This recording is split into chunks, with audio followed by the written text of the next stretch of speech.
Carl, what do you love about your job?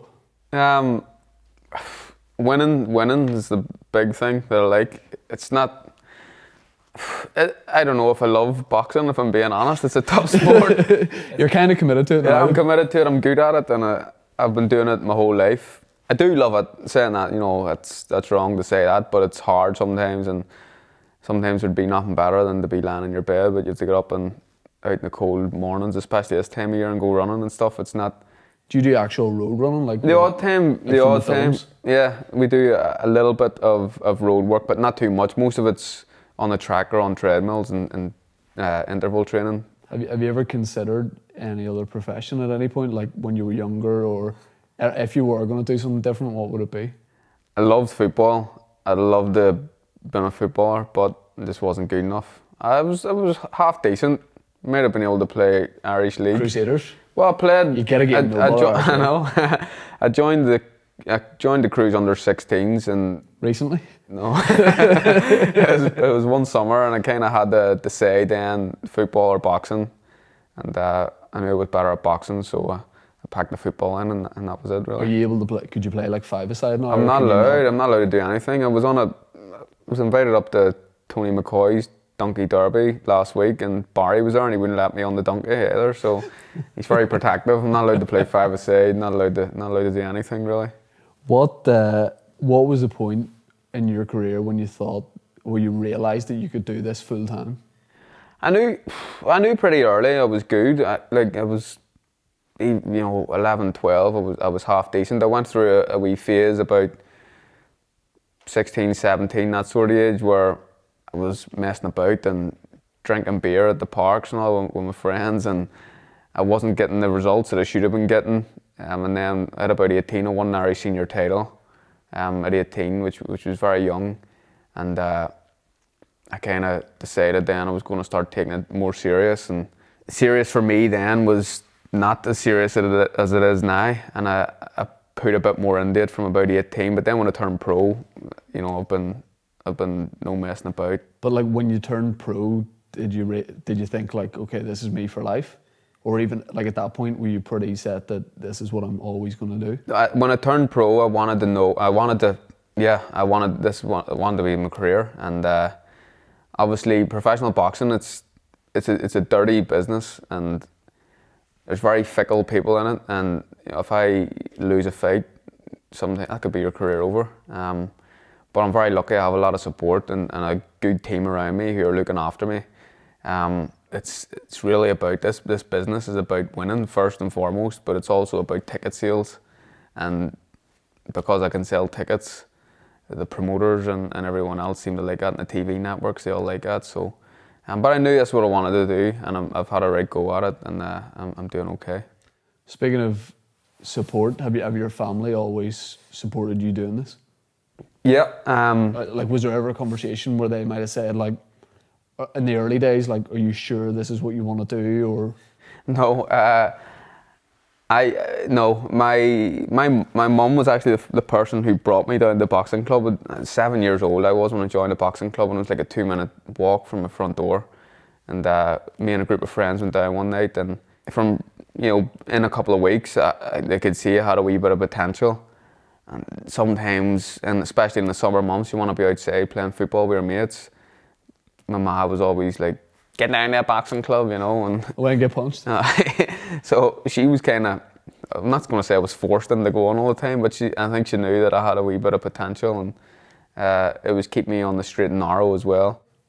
As you progress and as you achieve more, do your ambitions change, or do they stay the same? No, I've reached an ambition, which was to become a world champion, so I've done that. So you kind of set new targets and goals, and what I want to do now is unify the division and clean up the super bantamweight division, and then after that, I would like to think I can win another world title and at least one more weight division.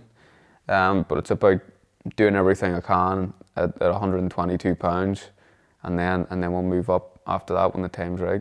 Are you someone who like sets specific goals, or do you just see what happens? No, I don't really set specific goals. I just go with the flow and see what happens. But I know I've got the ability to do a lot more, and that, at the start of my career, I was always saying to people I'd be disappointed if I wasn't a world champion, and I'm a world champion now, and I've defended my title twice, so it's just about setting new things. And I have a team around me, and we're always in contact most days and deciding, talking about the next move.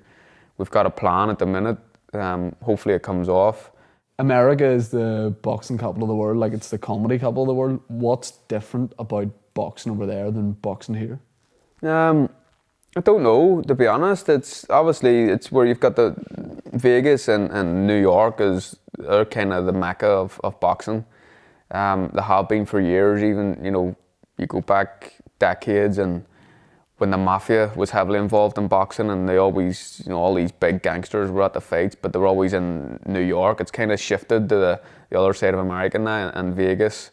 Well, there's plenty of money and razzmatazz, but they can just do it well. They can just put on these amazing shows, and the king of all contact sports at the minute is Floyd Mayweather, and he's doing what he likes out in Vegas and drawing big numbers. The most paid sportsman the last 3 or 4 years, I think, in the world. So there's just a lot of money can be generated out there in the States, the TV networks and everything, a bit more that can be made back here. Was that something you'd always wanted to do, like go and box out there? Yeah, I would love to. I still haven't. I've boxed in America. I boxed in Texas, which isn't really known for its boxing, but it got me terrestrial TV exposure. I was live on CBS in the States, which was a big deal. Vegas and New York are the places where most fighters want to be, and for me especially with Harry's connections, I would like to fight on the East Coast. Madison Square Gardens is where I'd like to fight, and that can happen with a good team. We were linked up with Al Heyman, who advises Floyd Mayweather, and they call him the most powerful man in boxing, and I would agree with that, and he's the man. I think Barry and stuff, they're still with me and doing an amazing job, but to bring it to the next level in the States, I think we needed to make this move and go with Heyman, and I think one day I'll get there to Madison Square Gardens. Say you have like a training session where you don't put in the performance you'd want, or maybe a fight. How long would that hang over you for? How quickly do you move on? Well, training sessions, you can get over them pretty quickly. Obviously, you're not going to be performing every single day. I go into long training camps, sometimes 14 weeks, and I do a lot of rounds of sparring. And some days you have good days, and some days you have bad days. But it's as long as you get over them, that's okay. And I can get them the bad days out of my head pretty quickly. But the last fight against Alejandro Gonzalez, obviously I got put in my backside twice in the first round. Wasn't one of my great performances. I was very disappointed about that. It took me a while to get over that, but I'm over it now. I knew the mistakes that I made. I know that I'll never make them again, and we'll move on, but I'm over that now. When something like that happens, would you want to fight the next night to put that right immediately, or would you prefer to just wait and reflect on what happened? No, I wouldn't want to fight the next night. I want a wee bit of a rest. Yeah. This is a tough old sport, but you want to try and make your wrongs right, and I know it wasn't one of my better performances, and everyone knows that. But there was reasons for that, and I don't want to make excuses or anything, but it won't happen again. See, in terms of motivation, things like that, like presumably there was people who early on in your career and stuff wrote you off and said you wouldn't achieve certainly the things you've achieved.